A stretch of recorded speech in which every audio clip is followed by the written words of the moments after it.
So today's video guys, together with my family, mga adto mi karon ay pupunta kami ngayon sa Lantaw 360 Cafe diya sa may Talakag Bukidnon. So stay tuned to our video. So prior sa pagbiyahe no, reminders lang sa tanan nga biyahe, magampo gid tadaan para sa tong pamilya, para sa family natin at sa bahay natin pag-iwanan yung family maiiwan.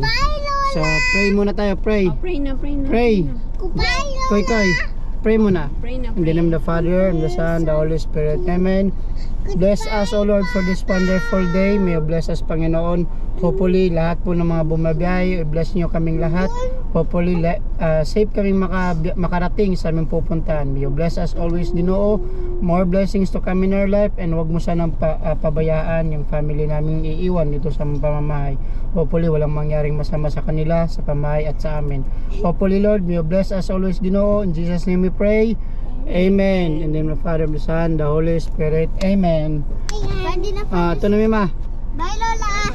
Bye-bye. Bye. Sige na. Bye-bye. So, stay tuned. Guys, Ame. Bye. So, sa mga nais pumunta doon sa Lantaw 360 Cafe sa may Talakag. So, expected ganito kaluwag ang yung dadaanan, ganito kaganda ang daan dito sa Mindanao. Ay, grabe. 2 lanes, no? Both side 2 lanes. So, napaka free para sa mga mabilis magpatakbo.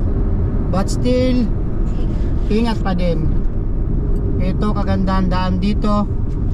Sa mga nais pumunta, especially mga taga Luzon, ito na ang sign para kayo'y gumala. Hindi talaga mawawala ang mga kapihan pag dumadaan ka sa daanan ng Bukidnon. So along the way, makikita mo dito maraming kapihan, stopover intended lalo sa mga truck driver, bus, mga pasahero at sa mga van. Dito lamang yan malapit sa Taluban Bridge papuntang Talakag Bukidnon. Para na rin sa safety ng lahat ng mga driver na inantok, pwede kayo dito huminto para magkape, para tuloy ang kayod na safe pa rin ang biyahe. Hello! So malayo pa kami. Cafe while driving. So the Talakag Road never failed to impress us sa national road nila. Grabe ang ganda. For the second time. This is our second time to be here using 4 wheels, no? So for me, not just once, ilang beses na ako nagmumotor dito nung meron pa akong Royal Enfield Himalayan. So napakaganda, 4 lanes. So, tingnan mo yan, 2 lanes siya, and then napaka open, wala masyadong biyahero unlike sa city road. Uy, may nakasalubong tayong nakakapote. So we must expect na sa unahan nito is naulan. And thank you Lord, hindi na tulad dati na tuwing naulan hihinto pa kami sa gilid para magkapote. This time Lord, meron na ako kaming sasakyan. Thank you so much Panginoon. So di bali second hand, at least yung family namin safe, nakakarating kami sa kung saan namin gusto. Yung kaya lang ng sasakyan namin. It doesn't mean pag sinabi natin kung saan natin gusto makakarating, hindi man applicable sa sasakyan namin, but masyado pang maaga. And look at the nature. Wow. Sa kabila yan, ito ang daan dito sa Talakag.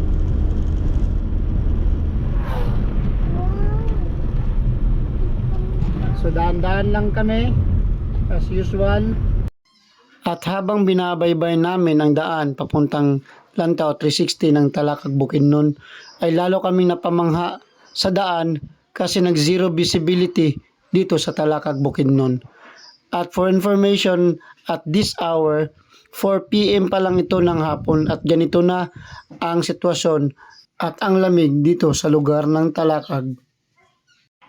Hello guys, so after 4 hours na biyahe namin no, sa momentum ng aming takbo is mga 60 lang, takbong pamilyado lang, ay malapit na po kami sa Lantaw 360. Siguro sa iba na mabilis magpatakbo, kaya lang nila tong abutin ng 2 hours. Pero sa mga ganitong pamilyado tayo, takbong pogi lang, takbong may pamilya, 3 to 4 hours lamang ito aabutin. So, akala namin dito ay makulimlim kasi nga doon sa may dinaanan natin na nagpapags, na-expect natin madilim na madilim dito or nagpapags din. And thank God no, at least sa nakikita natin ngayon, mas ma-amaze tayo sa paligid kasi kitang-kita natin yung araw, yung kabukiran, yung ganda ng daan, at yung lawak ng tanawin. Dito talaga guys, sa lugar ng Talakag, dahil ito ay nasa mataas na lugar, ay talagang matutuwa ka sa paligid, no? Left and right, grabe ang lawak ng paligid. At yung mga nagtatayo ang mga pine trees, no, na nagpapahiwatig na malamig talaga ang lugar kasi pagkakaalam natin, yung mga pine trees ay nabubuhay lamang sa malamig na lugar. And after 4 hours na safe na biyahe, nakarating na po tayo dito sa Lantaw 360. So makikita nyo dito sa daan, pag galing kayong Cagayan de Oro, dito po tayo kaliwa. Sa kaliwa po, paakyat. Thank you Panginoon sa gabay at nakarating kami sa aming paroroonan na safe. At advice lamang sa mga nais pumunta sa Lantaw 360, pwede nyo silang i-message sa kanilang page sa Lantaw 360 Camp and Cafe. Pwede kayong magpa-reserve sa kanilang Facebook page para siguradong sa pagdating nyo dito ay meron na kayong reserve rooms intended para sa inyo. So dito sa kanilang campsite ay meron silang designated parking area, mapa 4 wheels man or motorcycle prior sa ilang area. So malapit lamang po ito, konting lakarin lang, kaya safe ang inyong sasakyan or kaya ang inyong mga motor. We love Lantaw 360. This is our second time, so napaka ganda ng paligid. Walang naka-indicate kung kuan siya eh. Ilang above sea level ito. But I think napakataas nito kasi along the way kita nyo naman nagpapags ang paligid. So ngayon guys, set up muna kami. So kakarating lang namin. Ang nakuha naming kwarto is Taipei 1. So napakamura lang, sa halagang 1,500 meron ka ng staycation for almost 24 hours. Yon, ito ang amin A-house kumbaga. So same lang din sila dun sa last namin pinuntahan, but this time mas maganda yung view. So ito ang susi. Tara, samahan nating makita. Wow. So ito yung kwarto, good for one small family. And the best thing sa kanya is meron siyang wow. Sino ba naman ang hindi mahuhumaling magstay dito sa kanilang balcony? Dito masarap magstay, magkape, maginom at kumain. Makikita mo talaga kung gaano gaganda ang tanawin. Hello. So natakaroon silang function hall. Hello ma'am, mga po. So prior sa pag-abot ni dire is magpa-register, and very advisable na bago mo adto magpabook na modaan. Pila gay ng kwan dire ma'am? Ang kwarto dire? Ay mawala si ma'am, so Na good for to sir 1.5. 1.5 katong TP. TP1. Okay. Itong na CR 3.5 katong dako kay dana. 10,000. 10,000 good for 10. Okay. Napoy kubo 2,000 good for 4. Dapit ng kubo. Na diri sir sa likod og diri na. Katong kan ma'am kanang open field na. Pwede pa na sa atuan. Pwede. Ang kutob sa naikuran. Sa 360 na siya sa Lantaw. So ang ilang mga pagkaon diri is napakabarato ra, no. Pwede ni mabitbit ma'am. Sir. Mga affordable rin sa tanan.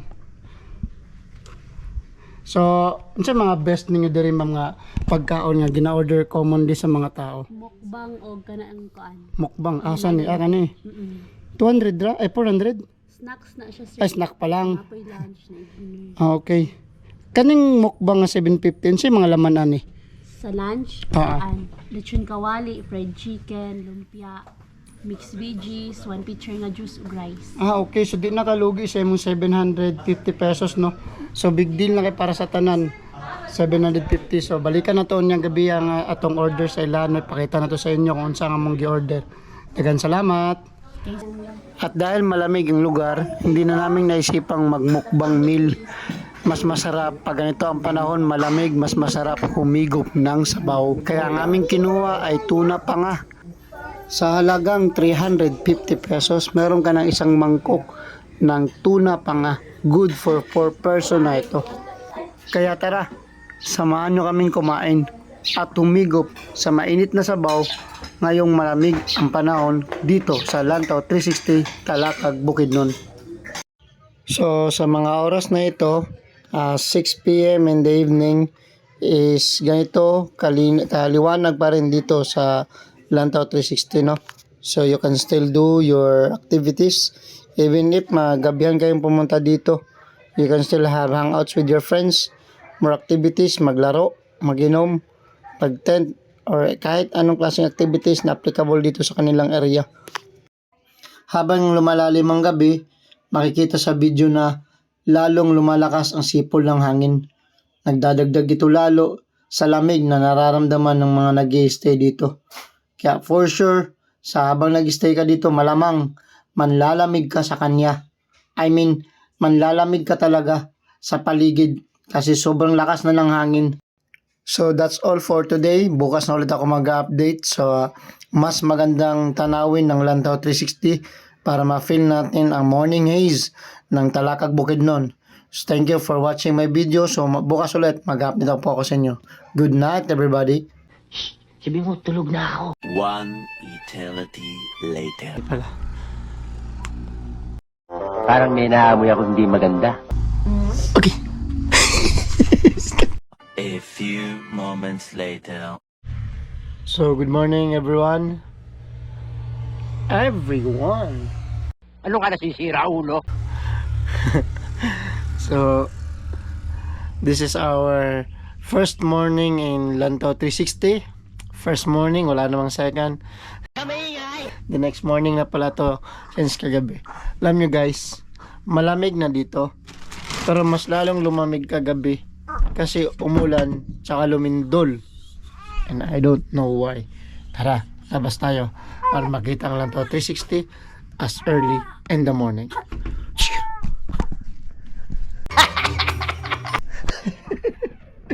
Grabe ka lang, kontrabida ka man sa mga transition ko.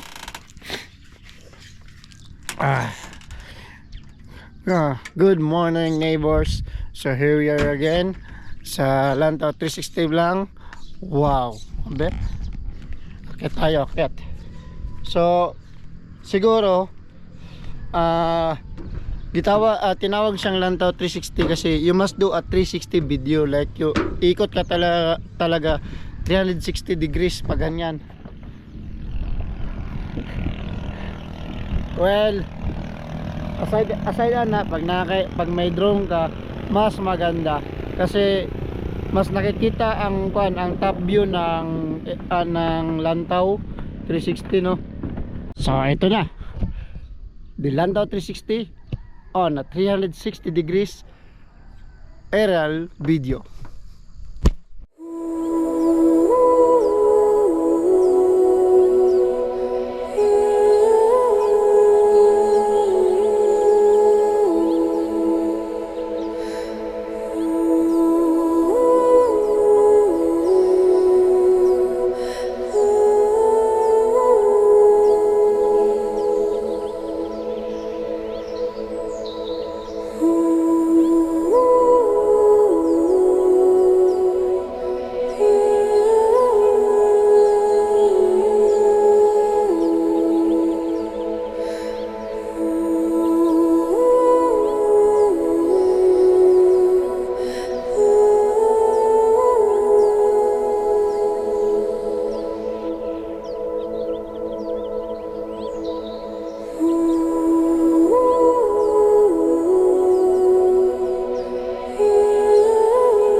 You are my sunshine. Ako na mag-background ha, alright? Okay lang ba? O sige sige, wala na music. Eto na. You are my sunshine, my only sunrise.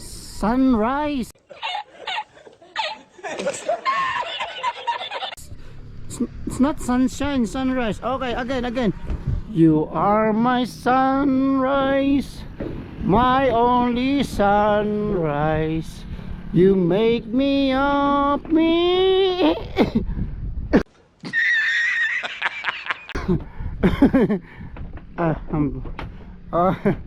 Basta.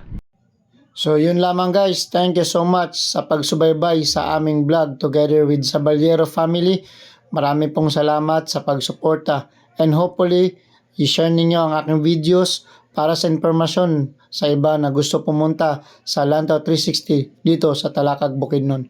Maraming salamat everybody. God bless.